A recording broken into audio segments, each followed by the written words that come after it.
Sunday morning, 9:45 a.m. A quiet courtroom in Providence was about to hear a case that would chill every parent in America. A young man walked in wearing designer clothes that cost more than most families' monthly rent. Dark sunglasses hid his bloodshot eyes. His posture said confidence. His smile said entitlement. His name was Marcus Hendris, 21 years old, raised to believe the world would always make room for him. Marcus wasn't just privileged. He was born into what many people call medical royalty. His father was one of the most respected heart surgeons on the East Coast. His mother ran one of Rhode Island's most prestigious pediatric practices. From the time he could walk, Marcus grew up surrounded by life-and-death decisions, white coats, and people who were trusted with human lives. But somewhere along the way, he learned the wrong lessons. 3 days earlier, Marcus had driven his luxury Mercedes through an elementary school playground at highway speed while legally drunk. 12 children were playing, parents were watching. Screams filled the air. And for a few seconds, fate stood inches away from tragedy. No child died that afternoon, but something else did. Marcus's belief that intelligence excuses recklessness, his belief that status replaces accountability, his belief that some lives matter less than his convenience. Now he stood before Judge Caprio, confident this would end the way his problems always had, quietly, politely erased by family reputation and future potential. He believed this was a misunderstanding. Judge Caprio saw something else entirely. This was not just a traffic case. This was not just about alcohol. This was about whether privilege is allowed to threaten children and walk away untouched. Before we go any further, let me ask you something. If that playground had been your child's, if that speeding SUV had missed them by inches, would you call this a mistake or a warning? Because what happened next didn't just decide Marcus Hendris's future. It drew a line that every powerful family in America needed to see. The danger did not begin with the car. It began hours earlier with a belief. Saturday morning had started like countless others in Marcus Hendris's world, insulated, indulgent, consequence-free. By noon, he was already drinking at a fraternity party surrounded by friends who laughed loudly and thought even less. Alcohol flowed freely, and so did the kind of confidence that comes from never being told no. By early afternoon, Marcus's blood alcohol level had climbed well past the legal limit, more than twice what the law allows. When someone suggested calling an Uber, the room went quiet for just a second, long enough for Marcus to smirk. Rules are for people whose dads don't save lives for a living. That sentence mattered, because it revealed everything. At 4:30 p.m., Marcus climbed into his Mercedes AMG G63, a $180,000 machine built for power, weight, and dominance. Traffic was heavy. Families were out. Weekend life filled the streets of Providence. Marcus didn't feel like waiting, so he chose a shortcut. Riverside Elementary School. The gates were open. The playground was active. Children between 6 and 10 years old were running, laughing, playing under the watchful eyes of parents who believed, like most parents do, that a school playground is the safest place a child can be. They were wrong. Security cameras captured the moment Marcus's SUV tore through the school's front entrance at 62 miles per hour. The vehicle crossed the basketball courts, cut across the parking area, and then entered the playground itself. Highway speed, children's space. What happened next unfolded in seconds, but it would live in memory forever. Parents screamed. Children scattered in panic. One child knocked another out of the way. 7-year-old Emma Rodriguez fell hard onto the concrete, skinning her knees and arms. 9-year-old Michael Santos, frozen by fear, suffered a panic attack so severe he was rushed to the emergency room. 12 children were there. 12 lives exposed to a single reckless decision. And Marcus never slowed. The most disturbing moment came after the danger passed, when the SUV stopped. Marcus rolled down his window and looked out at terrified parents holding their crying children. And instead of apology, instead of shock, instead of fear, he yelled, "Get your brats out of the road. Some people have places to be." Then he drove away. He left tire marks and playground mulch. He left shaken children. He left a community that would never look at that space the same way again. Police caught up with Marcus 2 hours later at his family's waterfront mansion. He was still drunk, still confident, still unrepentant.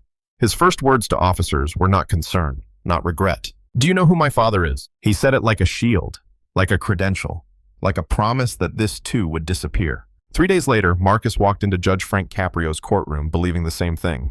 But what Marcus didn't understand, what privilege had blinded him to, was this: the courtroom is where beliefs meet reality, and Judge Caprio had already seen the footage. Marcus Hendris entered Judge Frank Caprio's courtroom the way some people walk into private clubs, relaxed, entitled, and certain that the rules would bend around him. He removed his sunglasses slowly, almost theatrically, as if he were doing the court a favor by revealing his face. His expression carried no fear, no shame, just mild irritation that his Sunday morning had been interrupted. "Good morning, Your Honor," Marcus said, his tone smooth, practiced, and dismissive. It was the voice of someone who expected this to end quickly. Judge Caprio looked down at the case file in front of him. Police reports, witness statements, medical records, security footage from Riverside Elementary School. As he turned each page, the warmth that often defined his courtroom drained from his expression. "Mr. Hendris, Judge Caprio," began, his voice measured but firm. "You are charged with driving under the influence, reckless endangerment of children, destruction of public property, fleeing the scene, and assault with a deadly weapon." The words hung heavy in the room. Marcus's attorney, Elizabeth Thornton, stood immediately. "Your Honor, my client pleads not guilty to all charges. We believe this was an unfortunate misunderstanding." Judge Caprio raised an eyebrow. "A misunderstanding?" he asked.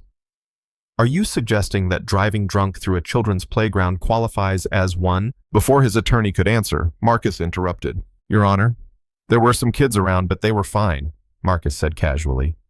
"Nobody actually got hurt. This is being treated like I committed mass murder when all I did was take a shortcut." The courtroom froze. Parents in the gallery stared in disbelief. A low gasp rippled through the room. Judge Caprio slowly removed his glasses, a gesture familiar to anyone who followed his cases. "Mr. Hendris," he said carefully, "did you just describe driving drunk through a playground full of children as taking a shortcut?" Marcus shifted, sensing tension for the first time, but instead of retreating, he pressed forward. "Your Honor, I'm a medical student at Brown University. I understand risk assessment. If there had been any real danger, I would have taken precautions." Judge Caprio leaned back slightly. "Risk assessment?" "Yes," Marcus replied confidently. "My blood alcohol level was only slightly elevated. My driving skills are exceptional." The judge's eyes narrowed. "Your blood alcohol level was 0.08, Judge Caprio said. "That's more than twice the legal limit." Marcus waved his hand dismissively. "Those tests aren't precise. As someone with medical training, I metabolize alcohol more efficiently." The audacity sucked the air out of the room. "Mr. Hendris," Judge Caprio said, his voice growing colder. "Are you claiming that medical training exempts you from drunk driving laws?" "I'm saying people with advanced scientific education should be trusted to assess their own capabilities," Marcus replied. His attorney rose in panic. "Your Honor, my client is young and—" Marcus cut her off again. "I chose my words carefully. Not all violations are equal. When someone with my background makes a judgment call, it's based on science, not recklessness." Judge Caprio leaned forward. 12 children nearly died because of your scientific judgment." Marcus smiled faintly. "That's hyperbole. I had full control of my vehicle. These parents overreacted because they don't understand physics or automotive safety." The room erupted in stunned murmurs. Judge Caprio's voice dropped to ice. "Mr. Hendris, do you have children?" "Not yet," Marcus said. "But when I do, they'll be raised with scientific literacy, not emotional hysteria." That sentence landed like a punch to the chest. Parents gasped. Some stood. Others clenched their fists. Marcus had dismissed the terror of watching your child nearly die as ignorance. Judge Caprio looked at him steadily. "You believe parents who watched you nearly run over their children are hysterical. I believe people who can't distinguish perceived risk from actual danger need better education in probability and statistics." Silence followed. Heavy, absolute. And for the first time, Judge Caprio was no longer just hearing a reckless driver. He was seeing something far more dangerous.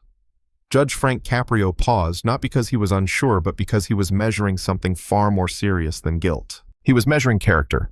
"Mr. Hendris," the judge said slowly, "after you drove through that playground, did you stop to check if any children were injured?" For the first time since entering the courtroom, Marcus hesitated. "I could see from my vehicle that no one was seriously hurt," he replied. Judge Caprio's eyes locked onto him. "You could see from your vehicle." Marcus straightened, seizing the moment like an exam question.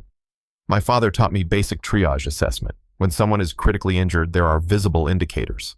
None of the children exhibited those symptoms." The courtroom erupted. Gasps, shouts, parents rising from their seats in disbelief. Marcus had just admitted calmly, confidently, that he performed medical judgment from behind the wheel of the car that nearly killed those children. So Judge Caprio said, his voice dangerously quiet. You're telling this court that you decided medical intervention was unnecessary, without exiting your vehicle. I applied fundamental medical principles, Marcus answered. Immediate intervention wasn't warranted. Medical intervention, the judge pressed, like calling 911. Marcus shrugged. Emergency services should be reserved for real emergencies, not minor playground incidents that result in scraped knees. The words fell like shards of glass. Judge Caprio had presided over thousands of cases. He had seen entitlement. He had seen arrogance. But this was something else entirely, knowledge weaponized to excuse cruelty. Several parents had to be restrained as murmurs spread across the gallery. Judge Caprio raised his hand for silence. Mr. Hendris, he continued, multiple witnesses reported that before leaving the scene you shouted at the parents and children. Marcus exhaled sharply, irritation replacing confidence. People were yelling at me before I even stopped. I simply pointed out that children shouldn't be playing in areas where vehicles may need to pass. The judge blinked once. Areas where vehicles may need to pass. School playgrounds are public property, Marcus replied. During non-school hours, they're accessible for maintenance and emergency use. Judge Caprio leaned forward. Are you suggesting that elementary school playgrounds are appropriate shortcuts for drunk drivers? I'm suggesting, Marcus said, that public spaces should be used efficiently by people who understand how to navigate them safely. His attorney looked physically ill. But let's be clear, Judge Caprio said. What exactly did you yell at those families? Marcus hesitated, then chose pride over survival. I may have reminded them that parents are responsible for supervising their children in areas where unexpected situations occur. Unexpected situations, the judge repeated. Situations requiring situational awareness and quick reflexes, Marcus said. If parents had been properly attentive, they could have moved their children out of harm's way more quickly. The room exploded. This was the moment everything changed. Marcus Hendris had just blamed parents for failing to protect their children fast enough from his drunk driving. Judge Caprio stood up. The courtroom fell silent instantly. Mr. Hendris, the judge said, every word deliberate. You are blaming parents for failing to shield their children from your decision to drive drunk through their playground. Marcus crossed his arms defensively. In any situation involving risk-responsible adults must take precautions. Precautions. Judge Caprio replied, against medical students driving drunk through playgrounds. Marcus's voice sharpened. Against any unexpected vehicular presence. Judge Caprio stared at him for a long moment. Then Marcus made his final catastrophic mistake. Your Honor, he said.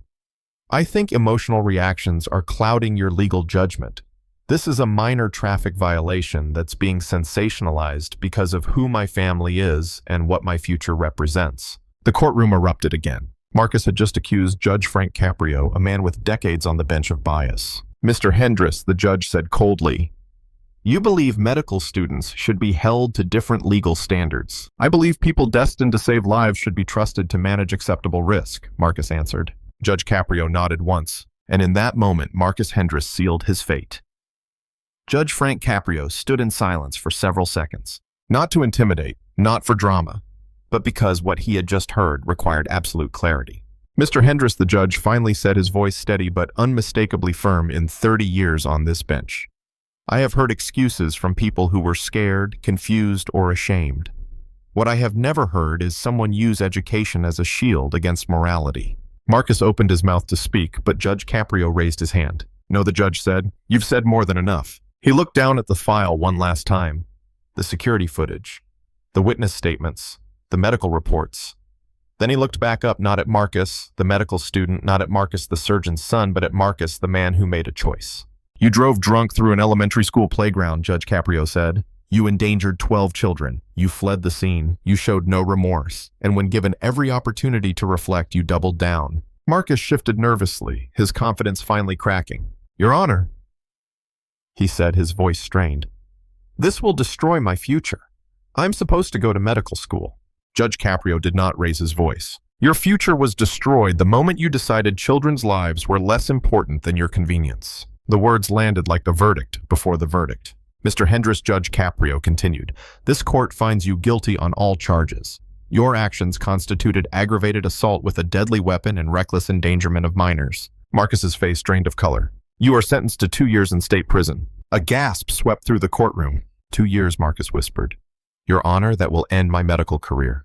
Judge Caprio looked directly at him. No, he said quietly. Your character did that.